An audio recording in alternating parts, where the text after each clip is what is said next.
திண்டிவனம் பேருந்து நிலையத்தை திறந்தால் பதவி பறிபோகும் என்ற மூட நம்பிக்கையை தகர்த்தெறிய முதலமைச்சர் ஸ்டாலின் நேரில் வந்து அதனை திறந்து வைக்க வேண்டும் என பாமக நிறுவனர் ராமதாஸ் கோரிக்கை விடுத்திருக்காரு.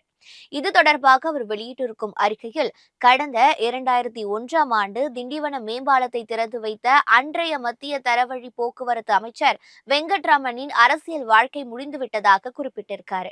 2023ஆம் ஆண்டு திண்டிவனம் பேருந்து நிலை கட்டுமான பணிக்கு அன்றைய திமுக அமைச்சர் மஸ்தான் அடிக்கல் நாட்டிய நிலையில், அதன் பிறகு அவரது கட்சி பதவி மற்றும் அமைச்சர் பொறுப்பு பறிக்கப்பட்டதாக குறிப்பிட்டிருக்காரு.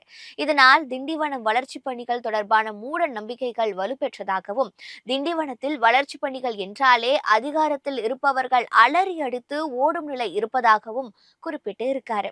இந்த மூட நம்பிக்கையை தகர்த்த வேண்டும் என்றும், வரும் 5ஆம் தேதி அரசு நிகழ்ச்சியில் பங்கேற்க திண்டிவனம் வரும் முதலமைச்சர் அங்கு கட்டி முடிக்கப்பட்டு இருக்கும் மாவட்ட அரசு தலைமை மருத்துவமனை மற்றும் பேருந்து நிலையத்தை நேரில் வந்து திறந்து வைக்க வேண்டும் என்றும் ராமதாஸ் கேட்டுக் கொண்டிருக்காரு. இதன் மூலம் திண்டிவனம் வளர்ச்சிக்கு முட்டுக்கட்டையாக இருக்கும் மூட நம்பிக்கைக்கு முடிவு கட்டி பகுத்தறிவு பாதையில் பயணிக்கும் இயக்கம் திமுக என்பதை நிரூபிக்க வேண்டும் என்றும் ராமதாஸ் கேட்டுக் கொண்டிருக்காரு.